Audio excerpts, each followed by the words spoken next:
अमित शाह सुनते हैं। 20 साल की सजा या तो कारावास, आजीवन कारावास, नाबालिग के साथ बलात्कार में मौत की सजा, झूठा वादा पहचान छिपाकर शोषण करने वालों के लिए भी अलग से अपराध बनाया गया है। पहले सुप्रीम कोर्ट के जजमेंट से चलता था। पीड़िता का बयान उसके घर पर महिला अधिकारियों की उपस्थिति में और अपने परिजनों की उपस्थिति में लेने का भी प्रावधान किया है और इसके साथ साथ ऑनलाइन एफआईआर की व्यवस्था से भी ढेर सारी उत्पीड़न का सामना कर रही महिला एम्बरेसमेंट से बच पाएगी, ऐसा हमारा मानना है। सालों से देश भर में मॉब लिंचिंग के अपराध के लिए कानून में कोई प्रावधान नहीं था। प्रावधान करने की मांग होती थी। पहली बार मॉब लिंचिंग को परिभाषित किया गया है। नस्ल, जाति, समुदाय, लिंग, जन्म स्थान, भाषा और अन्य कारणों से जो मॉब लिंचिंग होता है, इसमें 7 वर्ष के कारावास से लेकर मृत्यु की सजा और आजीवन कारावास तक इसके अंदर जोड़ा गया है। तो एक बहुत बड़े समय से जो मांग थी वो पूरी होने जा रही है। रात 2 एक ऐसा कानून था जो अंग्रेजों ने अपने शासन की रक्षा के लिए बनाया, चाहे महात्मा गांधी हो, चाहे तिलक महाराज हो, चाहे सरदार पटेल हो, सभी लोग यही कानून के तहत 6-6 साल की सजा काटे थे। इसी कानून के तहत केसरी पर प्रतिबंध लगाया गया था। वो अपने राज्य की सुरक्षा के लिए अंग्रेजों ने बनाया हुआ कानून था। राजद्रोह को हमने जड़ से समाप्त कर दिया है और देश विरोधी हरकतों के लिए नई धारा लेकर आए हैं।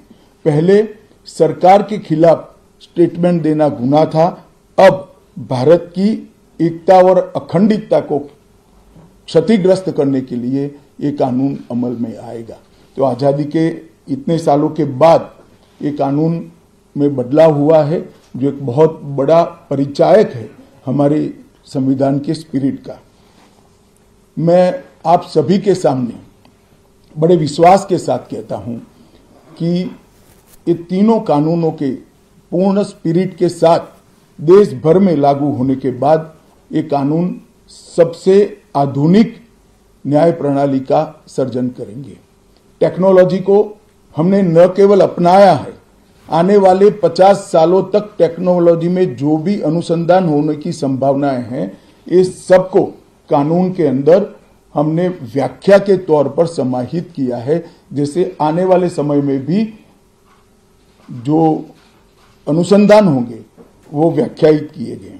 ये विश्व की सबसे आधुनिक न्याय प्रणाली बनेगी, इसका मुझे विश्वास है। कंप्यूटराइजेशन की प्रक्रिया ऑलरेडी पूरी हो गई है। 99.9% थाने कंप्यूटराइज हो चुके हैं। ई रिकॉर्ड जनरेट करने की प्रक्रिया भी हमने 2019 से ही चालू कर दी थी। 0 एफआईआर, ई एफआईआर, चार्जशीट और जवाब, ये सभी डिजिटल होगा। किसी को बड़े बड़े जेरोक्स निकालकर करने की जरूरत नहीं है। 1 लाख पेज की चार्जशीट भी एक छोटे से पेन ड्राइव से जजेस के सामने जाएगी और पक्षकर्ताओं को दिए जाएगी। 90 दिन के अंदर इस कानून में पीड़ित को, जिन्होंने न्याय की गुहार की है, उनको अपने केस का प्रोग्रेस ऑटोमेटिकली ऑनलाइन भेजा जाएगा। हमने इसके अंदर 7 साल और उससे ज्यादा सजा वाले सभी गुना में फॉरेंसिक की टीम की विजिट को कंपलसरी कर फॉरेंसिक एविडेंस को कानूनी जामा पहनाने का काम किया है। मैं मानता हूं कि इससे बहुत फायदा होगा। दोष सिद्धि का प्रमाण हम बहुत आगे तक ले जा पाएंगे। साक्ष्यों की रिकॉर्डिंग और जांच पड़ताल में रिकॉर्डिंग की अनुमति दी है। वीडियोग्राफी को सर्च और सीजर के वक्त पर अनिवार्य किया है, जिससे किसी को फंसाने की कोई साजिश न हो पाए। ई बयान बलात्कार की पीड़िता का या छेड़खानी की पीड़िता का ई बयान को भी कानूनी माना गया है और कोर्ट में ऑडियो वीडियो के माध्यम से पेशी करने का भी प्रावधान हमने किया है। ई पेशी में गवाह, आरोपी, विशेषज्ञ और पीड़ित सभी को कानूनी जामा पहनाने का काम किया है। इसमें जो फॉरेंसिक विजिट को अनिवार्य बनाया गया है, इसको हमने दूरदर्शितापूर्वक काम कर नेशनल फॉरेंसिक साइंस लेबोरेटरी 2020 में बनाकर इसके लिए ट्रेन मैन पावर का सर्जन का काम ऑलरेडी कर चुके हैं। मुझे पूरा भरोसा है कि 3 साल के बाद इस देश में हर साल 40,000 से ज़्यादा ट्रेन मैन पावर का फोर्स हमारी कानूनी क्रिमिनल जस्टिस सिस्टम की सेवा में उपलब्ध होगा। कन्विक्शन का रेशियो इसके माध्यम से 90% तक ले जाने का हमने प्रावधान किया है और फॉरेंसिक इंफ्रास्ट्रक्चर को बढ़ाने के लिए अभी हमारी कैबिनेट ने निर्णय किया है और 9 राज्यों में फॉरेंसिक साइंस यूनिवर्सिटी के कैंपस खोले जाएंगे और 6 सेंट्रल फॉरेंसिक लेबोरेटरीज को भी हमने करा है। ये कानून विक्टिम सेंट्रिक है।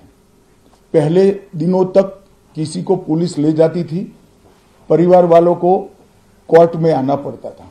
अब हमने कंपलसरी किया है कि हर थाने में रजिस्टर होगा और ई रजिस्टर भी होगा कि कौन सा अपराधी पुलिस की कस्टडी में है, जिससे हेबियस के माध्यम से कोर्ट में नहीं जाना पड़ेगा। तलाशी और रेड दोनों स्थिति में वीडियोग्राफी की जाएगी, जिससे पुलिस के अधिकारों का दुरुपयोग न हो पाए। और हमने अपराधियों को बेल को भी लंबे समय तक लंबित केसों में कानूनन बना दिया है, जिसमें एक निश्चित समय मर्यादा अपराध के अंदर जो सजा है उसके अनुपात में हो जाने के बाद जेल सुपरिटेंडेंट की जिम्मेदारी होगी कि इसको बेल पर रिहा किया जाए। तो इसके लिए कोर्ट में किसी को जाने की जरूरत नहीं पड़ेगी। इसमें विक्टिम को अपनी बात रखने का मौका मिलेगा, इंफॉर्मेशन का अधिकार मिलेगा और नुकसान के लिए क्षतिपूर्ति का भी अधिकार पहली बार भारतीय कानूनों में हम करने जा रहे हैं। 0 FIR, विक्टिम की FIR की प्रति की निःशुल्क प्राप्ति और 90 दिन में जांच का रिपोर्ट देने से इससे बहुत बड़ा फायदा होगा। समय पर न्याय लगभग 35 न्याय प्रणाली की 35 धाराओं में हमने समय मर्यादा निश्चित की है और ये टेक्निक के आधार पर प्रोसीडिंग्स होने के कारण भी समय पर न्याय मिलेगा। 3 दिन में FIR दर्ज करनी है, 7 दिन के भीतर जांच रिपोर्ट पीड़िता के सार्वजनिक करनी है, 60 दिन के अंदर ही अपराध तय करने हैं। तो केंद्रीय गृह मंत्री सीधे तौर पर अमित शाह को आप सुन रहे थे, जिन्होंने कहा कि इस नए कानून से बड़ा बदलाव आएगा और इस बड़े बदलाव से लोगों को न्याय जल्द से जल्द मिल सके, दंड से ज्यादा न्याय पर फोकस किया गया है। इस बुलेटिन में बस इतना ही, लेकिन न्यूज़ 18 बिहार झारखंड पर खबरों का सिलसिला लगातार जारी है।